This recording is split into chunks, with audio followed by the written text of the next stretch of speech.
Hey everybody, Shoebox Legends here. Thanks for joining me for another episode today.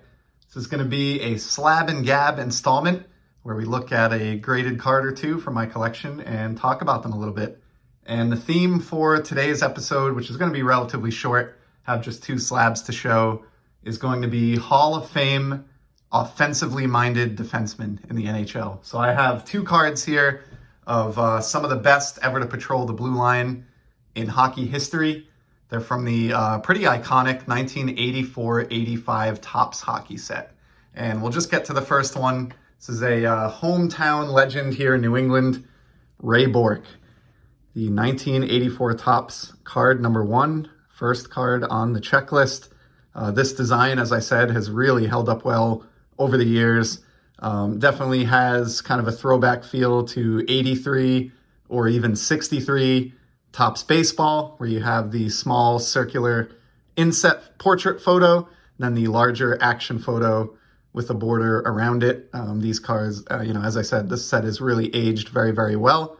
And Bourque was one of the best. He was, obviously he's enshrined in the Hall of Fame. He did finally win a Stanley Cup at the very end of his career when he was traded to the Colorado Avalanche, but is best remembered as a lifelong Boston Bruin prior to that. He was the Rookie of the Year winner in 1979-80, and he did win that Stanley Cup at the end.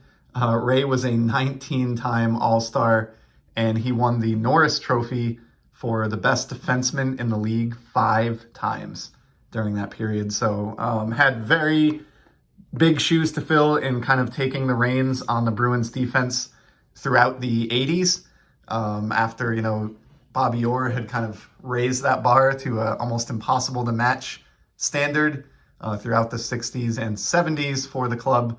Ray Bourque was, about as close to that as you could ever hope anyone to be. Very offensively minded defenseman. He finished his career with over 1,500 points and over 400 goals from the blue line. So one of the best ever to do it. This is not a rookie card or anything. His rookie came in the 1980 release. This is like a fifth year card or something like that, but just a neat design and a card that I'm very grateful to have in my hockey collection. And then also from the 84 release, another of the best ever to do it for the rival Edmonton Oilers. And this is Paul Coffey. So really nice card there with the Edmonton Oilers, as I said. Paul also accumulated over 1,500 career points and was just shy of 400 goals, that plateau that Bourque did surpass at 396 career goals. So pretty cool there. And one of the best ever to do it in the Hall of Fame, just like Bourque. He won 4 Stanley Cups with the Oilers and the Red Wings combined.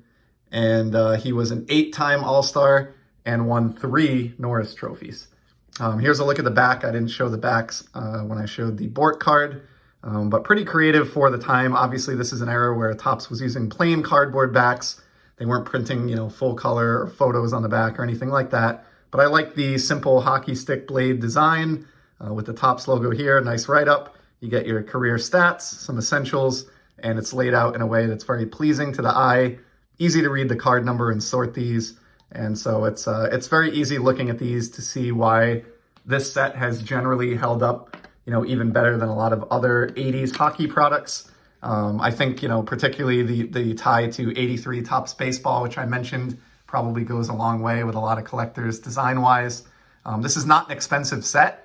Obviously, slabbed cards will set you back a little bit more like these, especially in a high grade. But, if you just want to get a raw set of this set to put in a binder, you're looking at, last I looked, I think 30 or 40 bucks. You could take one of these home in Topps format. O-Pee-Chee is obviously quite a bit more expensive than that, but highly recommend it for anyone who's considering getting into hockey cards or 80s hockey cards specifically. You have just a lot of the big names of the era. The Steve Yzerman rookie also comes in this release, so pretty nice set all told. And for today, we're just going to show those 2 Hall of Fame blue line patrollers and call it a day. So I appreciate you stopping by to join me for this installment of Slab and Gab. And I'll certainly be back in the very near future with some more sports card content. Until then, take care.